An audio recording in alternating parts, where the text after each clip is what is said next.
Hi friends, అందరూ బాగున్నారా? నేనైతే చాలా బాగున్నాను. ఆ దేవుడు ఆశీస్సులు నా పైన ఎప్పుడు ఉంటాయి కాబట్టి నేను బానే ఉంటాను. మీరు కూడా బాగుండాలనైతే ఆ శివయ్యనైతే మనస్ఫూర్తిగా కోరుకుంటున్నా. ఈరోజు వీడియో వచ్చేసి ఏంటంటే, చాలా రోజుల తర్వాత మా ఆయనైతే మసాలా వంకాయ అయితే చేయమన్నాడనమాట.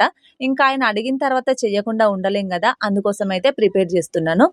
దగ్గరగా 6 నెలలు అవుతుందనమాట మా ఇంట్లో గుత్తి వంకాయ కర్రీ చెయ్యక.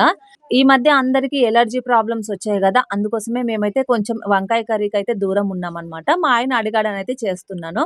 ఈ వంకాయ కర్రీ కోసమైతే ముందుగా నేను పచ్చి కొబ్బరి, అలాగే పల్లీలైతే వేయించి పక్కనైతే పెట్టుకున్నాను. తర్వాత మసాలా వంకాయ కోసమైతే స్టవ్ ఆన్ చేసుకొని, కడాయి పెట్టుకొని దాంట్లో ఆయిలేసుకున్నాను. ఆయిల్ హీట్ అయిన తర్వాత పోపు దినుసులు వేసుకొని, తర్వాత చిటపటలాడేలాగా కొంచెం కరివేపాకైతే వేసుకున్నాను. కరివేపాకు చిటపటలాడిన తర్వాత అందులో కొంచెం అల్లం వెల్లుల్లి పేస్ట్ వేసుకొని కొంచెం పచ్చివాసన పోయే వరకైతే దాన్ని కలిపి, తర్వాత అయితే దాంట్లో కొంచెం పసుపైతే వేసుకున్నాను. పసుపు మన హెల్త్‌కి చాలా మంచిది కాబట్టి నేనైతే కొంచెం ఎక్కువగానే వేసుకుంటా అనమాట. లాస్ట్‌లో అయితే మనం ఇందాక సాల్ట్ వాటర్‌లో ఏసి కట్ చేసి పెట్టుకున్న వంకాయ ముక్కలనైతే ఈ తాలింపులో వేసుకోవాలి. వేసుకున్న తర్వాత ఆ తాలింపు మొత్తం ఈ వంకాయ ముక్కలకి పట్టేలాగా కొద్దిసేపయితే కలుపుకోవాలి. మొత్తం వీటికి అంటుకోవాలనమాట. కలుపుకున్న తర్వాత కొద్దిసేపటికైతే ఈ వంకాయ ముక్కల పైనైతే ఒక ప్లేట్ పెట్టేసుకొని 10-15 మినిట్స్ అయితే ఆయిల్‌లో అయితే మగ్గనివ్వాలి. ఇటు వంకాయలు మగ్గేలోపైతే ఇదే స్టవ్ పైన నేను ఇందాక రైస్ పెట్టుకున్నాను కాబట్టి, రైస్ గూడా కొంచెం మురగలైతే వచ్చేస్తుందనమాట. ఇటు రైస్ రెడీ అయ్యేలోపైతే ఇటు కర్రీ గూడా రెడీ అయిపోతదనమాట. అందుకోసమే ఒకేసారి రెండైతే పెట్టేసుకున్నాను. డబుల్ డబుల్ గాకుండా. ఇంక తర్వాత కొద్ది సేపటికైతే ఓపెన్ చేసి చూస్తే అయితే వంకాయ ముక్కలైతే ఫ్రై అయిపోయినాయనమాట. దగ్గరగా వచ్చేసినాయి. ఇంకా అన్నం గూడా ఉడికిపోయిందనమాట. వంపడానికి రెడీగా ఉంది. మనం ముందుగానే వేయించి పెట్టుకున్న పల్లీలు, కొబ్బరి ముక్కలనైతే మిక్సీ బట్టి పక్కనైతే పెట్టుకున్నాం గదా! ఈ వంకాయ ముక్కలు మగ్గిన తర్వాత ఆ పేస్ట్‌నైతే కొంచెం తీసైతే దీంట్లో వెయ్యాలి. ఈ ముక్కలకి మసాలా మొత్తం పట్టేలాగా కలుపుకోవాలి. మొత్తం గట్టిగా అవుతది కాబట్టి మిగిలిన దాంట్లో అయితే కొంచెం వాటర్ పోసుకొని ఇలా పల్చగా చేసుకొని మిగిలింది మొత్తం ఆ కర్రీలో అయితే వేసుకోవాలి. నేనైతే ఈ మిక్సీ పట్టేటప్పుడే కారం పొడి, ఉప్పు అయితే దాంట్లోనే వేసుకున్నాను. ఇట్లా మనం వాటర్ కలిపి వేసుకోవడం వల్ల యూజ్ ఏంటంటే కూర అనేది మాడకుండా ఉంటుంది. ఇక ఇంతలో అన్నం గూడా ఉడికిపోయింది. అన్నాన్నయితే వంచేసుకొని ఒకసారి అలా ఇలా కలుపుకొని దమ్ముకైతే ఏసేసుకున్నానన్నమాట. మేమైతే దమ్ముకేసుకున్నామంటారు. కొంతమందయితే ఉమ్మగిల్లనికి ఏసుకున్నామంటారు. ఇక ఒక్కొక్క ప్లేస్‌లో ఒక్కొక్కలాగా అయితే ఏసుకుంటారు. ఇంకా అన్నం గూడా దమ్ముకెళ్ళిపోయింది. అట్లనే కూర గూడా రెడీ అయిపోయిందనమాట. 2 తీసి పక్కనైతే పెట్టేసుకొని, ఈ కూరకి కాంబినేషన్‌గా చపాతీ లేదా జొన్న రొట్టె అయితే చాలా బావుంటదనమాట. అందుకోసమే ఇక జొన్న రొట్టె చేసే టైం లేక చపాతీలైతే చేస్తున్నా అనమాట.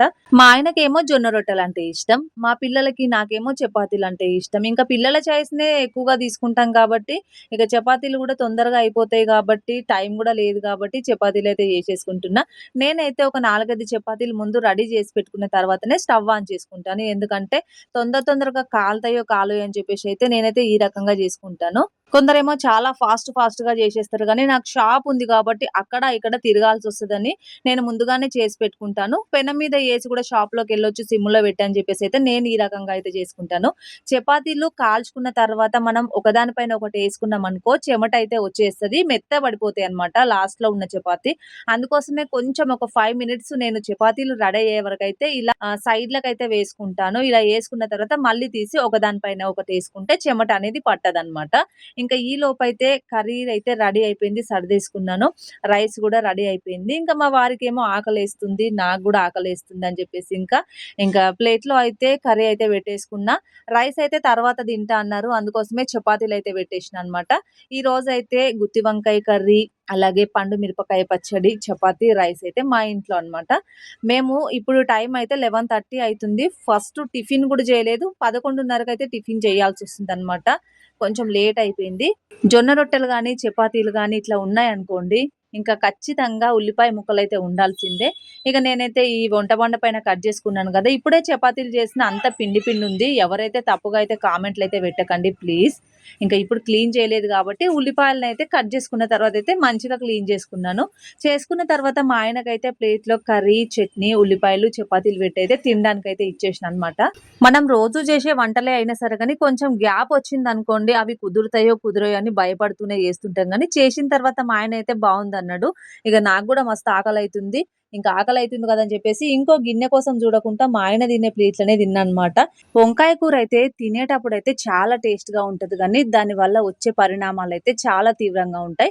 ఇప్పుడైతే చాలా మందికైతే ఎలర్జీ ప్రాబ్లమ్స్ ఎక్కువగా వస్తున్నాయి కాబట్టి డాక్టర్స్ అయితే వంకాయనైతే అవాయిడ్ చేయమంటున్నారు. చాలా రోజులైంది కాబట్టి మా వారు అడిగారని నేనైతే 6 నెలల తర్వాత అయితే చేసిన. నిజంగా ఈ మసాలా వంకాయ కూర తింటుంటే నాకైతే ఒక పాట గుర్తొచ్చింది. ఆహా! ఏమి రుచి తినరా మైమరచి తాజా కూరలలో రాజా ఎవరండి ఇంకా చెప్పాలా వంకాయేనండి. తినేటప్పుడు బానే తింటాం గానీ, తిన్న తర్వాత గోక్కోవాలంటే చాలా ఇబ్బందుంటది అందరికి. అందుకోసమే డాక్టర్‌లైతే వంకాయ కూరనైతే కొంతవరకైతే తినొద్దు అని చెప్తున్నారు గానీ, మన ప్రాణం ఊకోదు గదా! ఇష్టమైనయయితే వదులుకోలేం కాబట్టి, చాలా రోజులకొకసారయితే చేసుకొని తినండి. మన ఆరోగ్యం కన్నా మనకి ఏది ముఖ్యం గాదు. ఇష్టమైన వస్తువులైనా సరే కొంతవరకు కొన్నింటిని తగ్గించుకోవాలి. డాక్టర్స్ మన మంచి కోసమే చెప్తారు గాబట్టి, వాళ్ళు చెప్పింది పాటిస్తూ కొంతవరకు తగ్గించుకుంటూ 6 నెలలకోసారి, సంవత్సరానికి చేసుకొని తినండి. ఎందుకంటే, మనం ఇట్లా తరచుగా వంకాయని తింటూ పోతుంటే ఎలర్జీ ప్రాబ్లమ్స్ వచ్చిన తర్వాత, ఈ గోక్కోవడానికి వేలకు వేలు ఖర్చు పెట్టాల్సొస్తుంది. అందుకోసమే మీ అందరి ఆరోగ్యం బావుండాలనైతే చెప్తున్నాను. వంకాయ కూరనైతే మానేయమనైతే చెప్పలేను గానీ, కొంతవరకైతే తగ్గించుకుంటే మనమైతే ఆరోగ్యంగా ఉంటాం. ఎలర్జీ ప్రాబ్లమ్స్ నుంచయితే తప్పించుకుంటాం. ఇక నేను చేసిన గుత్తొంకాయ కూర ఎట్లుందో కామెంట్ సెక్షన్‌లో అయితే కామెంట్ చేయండి. ఒక్కొక్కరు ఒక్కొక్క రకంగా చేస్తారు కానీ, మా అమ్మ అయితే నాకు గిట్లనే నేర్పింది. అందుకోసమే నేనైతే గిట్లనే చేసిన. ఈ వీడియో మీ అందరికీ నచ్చిందనే అనుకుంటున్నాను. నచ్చితే గనక ఒక లైక్ ఇవ్వడం మాత్రం మర్చిపోకండి. మీరందరూ నన్ను సపోర్ట్ చేస్తూ నా ఛానెల్‌నైతే సబ్స్క్రైబ్ చేసుకోండి.